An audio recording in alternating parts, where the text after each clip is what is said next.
জিনিসপত্রের দাম লাগাম ছাড়া হয়ে গেছে, শাক সবজির দাম লাগাম ছাড়া। প্রফেসর ইউনূসের সরকারের কোনো হোলদোল নাই, মানুষের দুঃখ তাদের চোখে পড়ে না। মানুষের চাইতেছে জিনিসপত্রের দাম কমুক, চারিদিকে হাহাকার। সরকার বাজার ইন্সপেকশন করে, এটা করে দাম কমে। ওদের কোনো আইডিয়াই নাই জিনিসপত্রের দাম বাড়ে কিভাবে। আজকে আলাপ কিভাবে সবজির দাম নাগালের মধ্যে আনা যায়। এটাও হলো একটা রাজনৈতিক ইস্যু, তবে রাজনৈতিক দলের ক্ষমতা নিয়ে কামড়াকামড়ির ইস্যু না। এই আলাপের পরে বুঝবেন আমাদের রাষ্ট্র যারা চালায় তারা কতটা অপদার্থ, কতটা বুদ্ধিহীন, কতটা কর্মবিমুখ।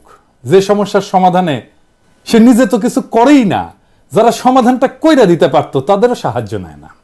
তা আমি ঠিক করছি যে পলিটিক্যাল ইস্যু নিয়ে এপিসোড বানানোর পাশাপাশি কিছু জাতীয় এরকম সমস্যা নিয়ে আলাপ করব, যেগুলো আমাদের নিজেদের জীবনে সরাসরি সমস্যা তৈরি করে। শুধু আলাপটা না, আমরা আলাপ করব কিভাবে এই সমস্যার সমাধান করা যায় সেটা নিয়েও। না না, আমি মনে করি না যে প্রফেসর ইউনূসের সরকার সমস্যার সমাধান কইরা দিবে। প্রফেসর ইউনূসের সরকার আমি মনে করি এটা একটা অপদার্থ সরকার। এর উপদেষ্টা যেগুলো আছে কর্মবিমুখ, কোনো ক্রিয়েটিভিটি নাই, বেশিরভাগের বয়স 70-এর উপরে। অ্যাডাল্ট ডায়াপার পরে এদের একটা অ্যাডাল্ট ডায়াপার বিষয়ক উপদেষ্টা দরকার ছিল। যাই হোক, আমি আলাপটা করবো এই কারণেই যে বেশিরভাগ সমস্যার সৃজনশীল সমাধান আছে, এটা বোঝানোর জন্য। আর আমার হেটাররা বলে যে আমি নাকি ধ্বংস করতে পারি, গড়তে পারি না। ওদের মুখে যেন আবার জামা ঘষে দিতে পারেন, সেটাও একটা লক্ষ্য এই এপিসোড করার। প্রফেসর ইউনূসের সরকার এই পরিকল্পনাগুলো ইমপ্লিমেন্ট করতে পারলে ভালো, আমি খুশি হব। কিন্তু এই পরিকল্পনা ইমপ্লিমেন্ট করা, বাস্তবায়ন করার জন্য প্রচুর উদ্যম, পরিশ্রম আর প্যাশন লাগবে, সেটা উনাদের নাই। আসেন আজকের সমস্যা নিয়ে আলাপ করি। আলাপে ঢুকি আর কি, পণ্য পরিবহনের চাঁদাবাজি, যার জন্য 15 টাকার সিম 4 গুণ বেশি দামে 60 টাকায় বিক্রি হয়, সেটা কিভাবে কমায় আনা যায়। খুবই সলিড পরিকল্পনা, আপনারা নিজেরাও বুঝবেন যে হ্যাঁ আসলেই এভাবে কমানো সম্ভব। এই নিউজটা দেখেন কি বলতেছে, এডিটর সাহেব একটু দেখায়েন কি বলতেছে। সারা দেশে কৃষকের কাছ থেকে 15 টাকায় 1 কেজি সিম কেনা হয়, মানে কৃষক পায় 15 টাকা। ঢাকায় আসার পরে এই সিম বিক্রি হয় 60 টাকা কেজিতে।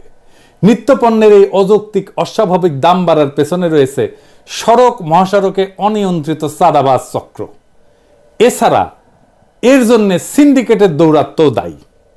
তো বলা হইতেছে বিভিন্ন এলাকায় অভিযান চালায় 8টা গ্রুপের চাঁদাবাজ চক্রের সক্রিয় 51 সদস্যকে গ্রেপ্তার করছে র্যাব 2 এবং 3।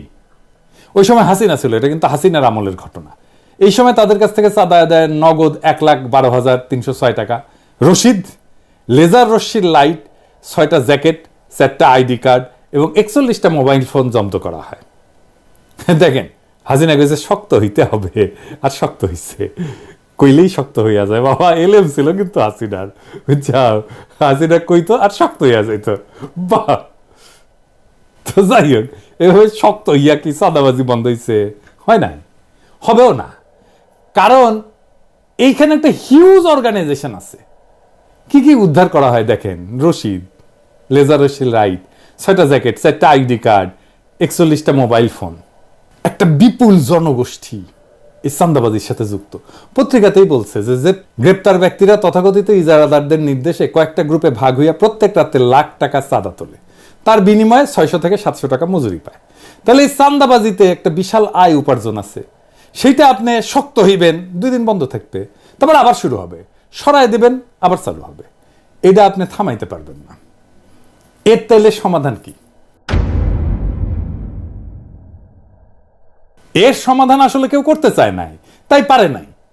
ট্রেনে সবজি পরিবহন করবে, এটা পরিকল্পনা করেছিল প্রফেসর ইউনূসের সরকার। কেঙ্কা দেখেন, এদের মাথার মধ্যে যে কি আছে দেখা লাগবে আর কি।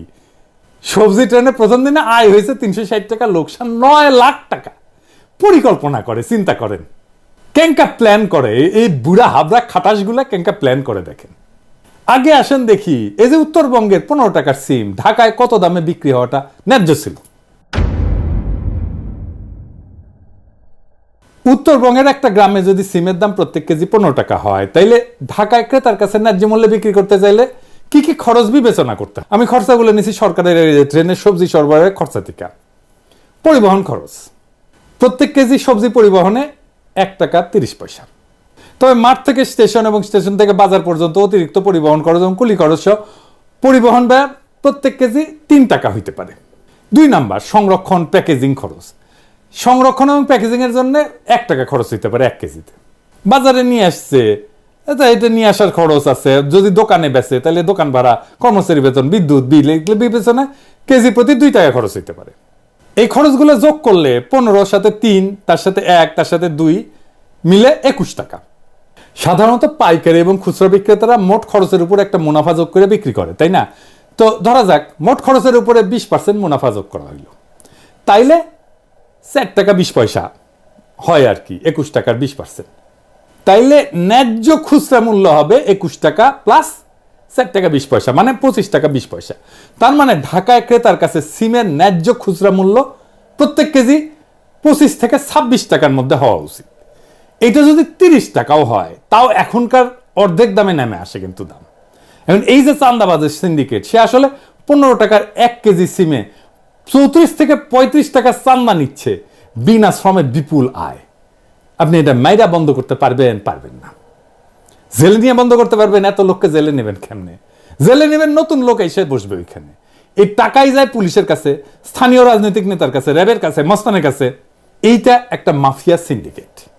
মাথায় রাখবেন, মাফিয়া সিন্ডিকেটের অপারেটিং কস্ট খুব হাই, এই জন্য নিষিদ্ধ মাদকের দাম বেশি হয়। তাইলে এর কোনো সমাধান নাই? আছে, দারুণ সমাধান আছে। কি সেইটা? আসেন দেখি। আপনি হিউজ চাঁদা তোলার অর্গানাইজেশন ওন করেন সরকারিভাবে, এটা একটা রেগুলেশনের মধ্যে নিয়ে আসেন।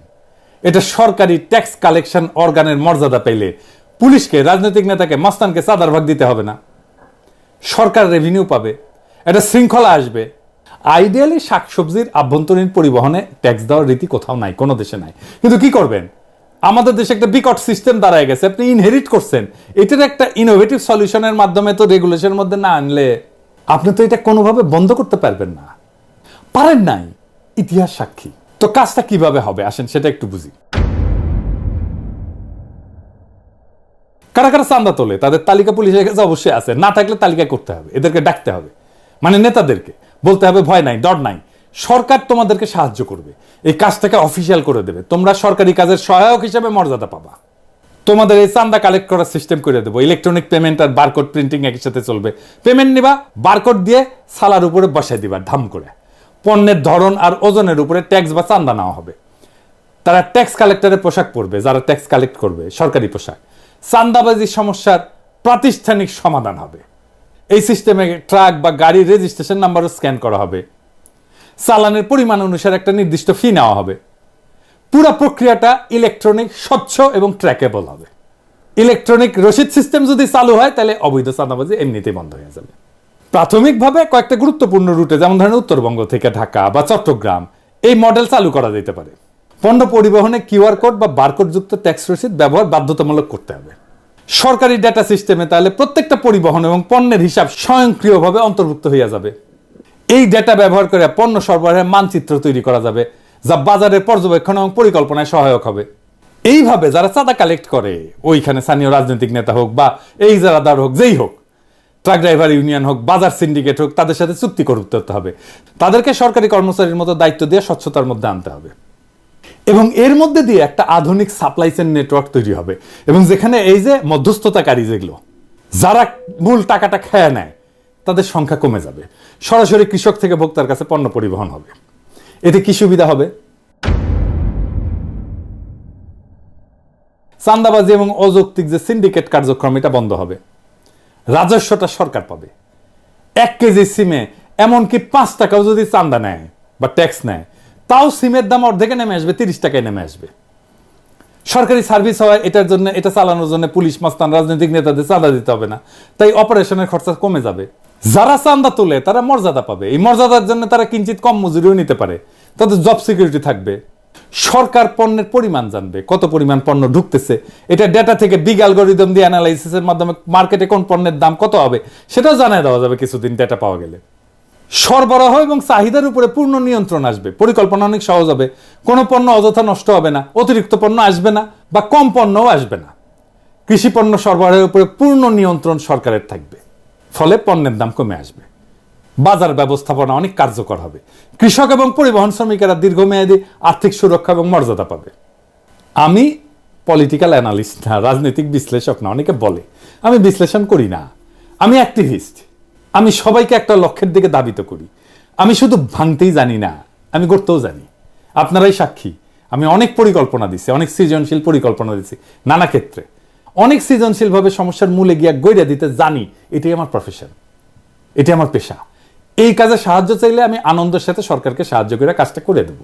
কিন্তু মুশকিল হয়েছে কি, আমারে ভয় পায়, ডরায়। তাদের ধারণা পিনাকি তো আমাদের উড়াই দেবে, পিনাকি যদি আরো জনপ্রিয় হয়ে যায় তাহলে তো বিপদ। এমনিতেই প্যারিস থেকে প্যারা দেয়, কঠিন প্যারা দেয়, তারপরে আইসা মাঠে নেমে কাজ কইরা জনগণের সাথে মিলা আর কি প্যারা যে আমাদের দেয়, আমাদের তো উস্তাই দিবে। আপনাদের এখন মনে হচ্ছে না যে এইটা একটা চমৎকার সমাধান হইতে পারে আমাদের এই জ্বলন্ত সমস্যার? আমি যদি এরকম পরিকল্পনা দিতে থাকি একের পর এক, তাহলে পাবলিকে এমনিতেই বাম্বু দেবে সরকারকে, অপদার্থ বইলা। আর সবচেয়ে বড় কথা, জাতি হিসাবে আত্মবিশ্বাসী হয়ে উঠবে। ধীরে ধীরে আমাদের তরুণ প্রজন্মরা জানবে কিভাবে পরিকল্পনা করতে হয়, আউট অফ দ্য বক্স, যে একটা সমস্যাকে সমাধান করে ফেলতে হয়। সমস্যাগুলোর সমাধান খুব জটিল না। এরপরে দেখবেন নিজেরাই এইভাবে সৃজনশীল সমাধান খুঁজে পাবে বেশিরভাগ সমস্যা। সেই দিন বাংলাদেশের সাধারণ মানুষ নিজের হাতে নিজের নির্ভরতার চাবি নেবে। আর সেই দিন আমার ছুটি। সেই দিন ওই যে কোলাহল করি সারাদিন মান, কারো ধ্যান ভাঙিব না, নিশ্চল নিশ্চুপ আপনার মনে পুরিব একাকী গন্ধবিদুর ধূপ, আপনাদের সুখের সংসারে গ্যাঞ্জাম বাধাইতে আসবো না। আমার নাম দিছে বিএনপির লোকেরা আমি নাকি গ্যাঞ্জাম ভট্টাচার্য, আমি খালি গ্যাঞ্জাম করি। তবে আমি বাঙ্গু এলিটদের কাছে মূর্তিমান আপদ হিসেবে বিবেচিত হইলেও বাংলাদেশের সাধারণ মানুষ আমার কথা মনে রাখবে অনেকদিন। ওইটাই আমার বিজয়, ওইটাই বাংলাদেশের সাধারণ আমজনতার বিজয়, ওইটাই বাংলাদেশের দরিদ্র মানুষের বিজয়, যাদের বিজয় বাঙ্গু এলিটেরা ছিনাই নিছে বারে বারে। ওরা একদিন ঠিকই নিজের বিজয়কে নিজেই রক্ষা করতে পারবে। সেই দিন আমাদের মুক্তি। ইনকিলাব জিন্দাবাদ।